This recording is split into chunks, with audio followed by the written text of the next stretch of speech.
Times, rain can be a blessing and a burden. So it has been for the downpour of Wednesday, 3rd of July, which would never be forgotten in a hurry in Lagos. The attendant floods have ravaged many parts of the state, making many areas inaccessible for motorists. Viral videos of the flash floods have deepened conversations about what could happen in the coming days, as the Nigerian Meteorological Agency, NIMED, has predicted thunderstorms and rains from Wednesday to Friday across the country. So we might just be in for bigger situations ahead. Let's share the story by TVC News' Esther Omopariola with you. Residents of Lagos woke up to a rainy Wednesday as torrential rainfall overwhelmed parts of the city.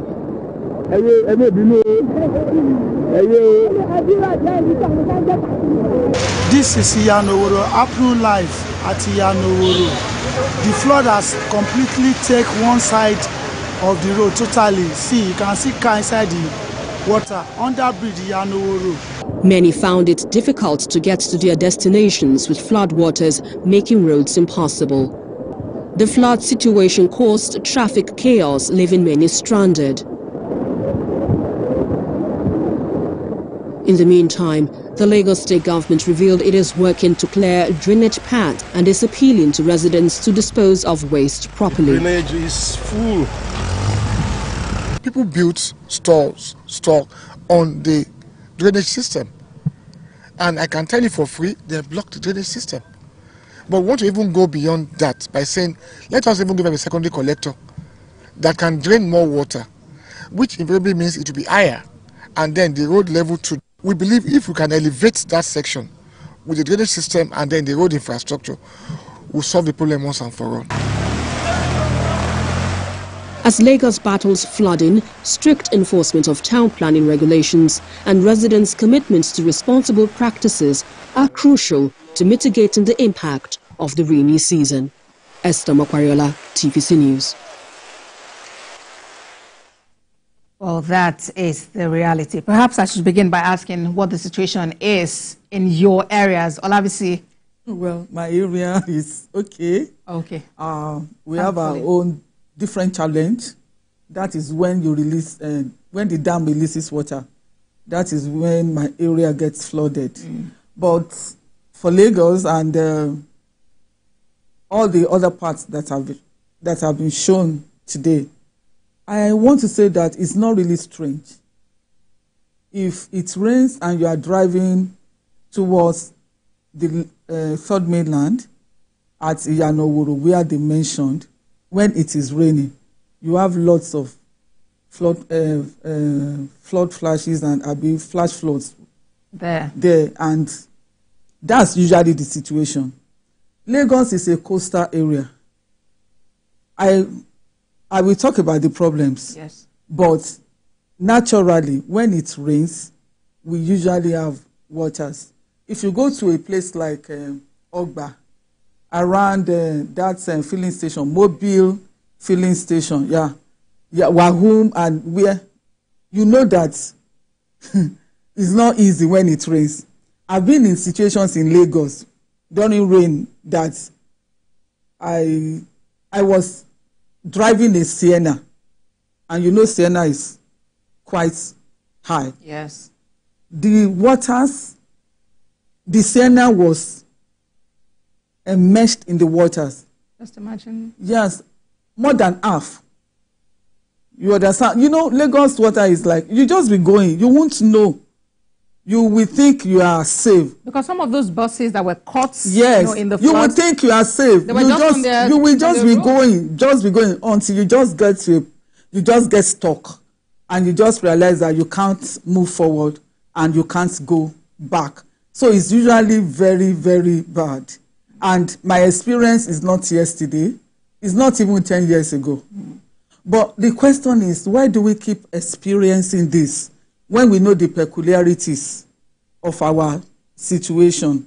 Yes, in some cases we talk about drainages being blocked by residents, but there are obvious cases where there are no refuse blockage.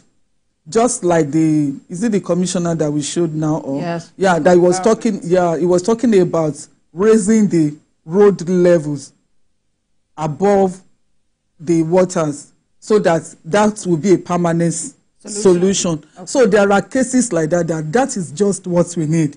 But there are also cases where people block drainages with refuse and all of that. But what I saw in Oshodi today, I don't think I've seen that before.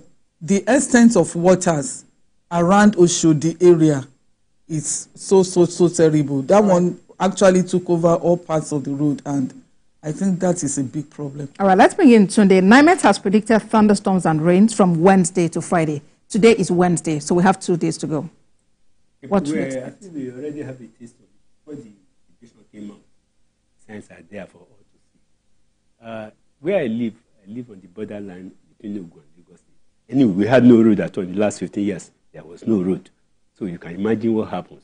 People are used to stay in that condition. But the real problem is that most of the abandoned projects around that area, bridges and co, have even increased the nightmare of the people. So for them to go out in the morning, and 80% of people who live in that area, they work in Lagos State. For them to go out, coupled with the problem Lagos already had, Lagos is it's under the water, whether we like it or not, it's a coastal area. So we know that this thing will happen. But my own concern is that, yes, it happens in other civilized countries. We have enough warning and we have enough science. Either for lack of political will to do it, most of the problems of flooding in Lagos State are caused by people who are breaking the law with impunity, people who build on drainages. If you go to Oshodi now, I am very sure that a lot of people are built on drainages. If you build on drainages, the water will not move. And if it doesn't move, it will find its own level. So it will impact negatively on whatever infrastructure government has in mind. I think it should be a recurrent thing for government, probably in a week basis. We don't have to wait for when the rain will come. Right. This thing should have started, at least, we all know that between the months of late May or June and July and August, we have heavy rains, no matter the kind of ecological change you have had. But the government has to do something between January and April. But this year, we've really seen in Lagos. Yeah, in Lagos Island, it's more, yes, the Commissioner for Environment. Yes, the Commissioner for Environment. Side and Obalinde. But there's a way in which people also flout the environmental designs for Lagos mainland. All right, you spoke about buildings springing up, being built on water channels. When those buildings were springing up, where were the compliant agencies and their agents? Perhaps the question you should ask is that, why should people be allowed to build in the first instance? Why must we be allowed? How do they get the papers? Yes, you know that we are in Nigeria and anybody can get any approval. And that explains why, since they have started the demolition in Lekki and Maryland, nobody has taken government to court. I am not aware if any of them, because government challenged them that they have been served notice. But we act with impunity in Nigeria. So I think on the government side, the officials of the state government have to be much more compassionate and much more having the service of the state at heart. Because whether you like it or not, it will affect you. If you take money or take inducement from somebody to build house on channels, it will come back to you. Whatever comes around, goes around. When you talk about compassion, it works in different ways. So this should be passion for government and the cause of government. Because if it's passion for the people, then it gets to a place you should demolish and realize that, yeah, well, it could be passion for the people, because if you refuse to apply or to approve any building plan, yes, you are trying to save the people that will be affected. A lot of people find their beds under the water today. So are you going to arrest your landlord? You cannot arrest your landlord. So I think we should be more proactive in all these measures. It will happen next year. You never know. And we had it since January that we are going to experience heavy rainfall this year. Indeed. More than ever before. Like you said, what happened in Oshodi can only be compared to what happened in probably New York, all this, Japan, and all that is. What happened in Oshodi today? All right. And as we conclude on this topic, I just wanted to mention the post on social media where a resident tagged the Commissioner for the Environment and showed pictures of some two people who were emptying their waste bins, into the flood waters. And then the commissioner mentioned that they would be arrested and prosecuted, and that the house has been sealed. You know what? Let me just add this. You are talking about people building on drainages and the rest. To me, it's still the failure of government, because government approves building plans, government inspects buildings during construction and all of that. So if this thing keeps happening, we can't continue to say they do this, they do this. Government shouldn't wait till people build houses before they go to demolish them. In a normal circumstance, under normal circumstances, those buildings shouldn't be at all in the first instance if our regulatory bodies are doing their jobs efficiently and effectively. So I think government should just will need to raise up their work in that regard. Yeah. All right then, let's move on to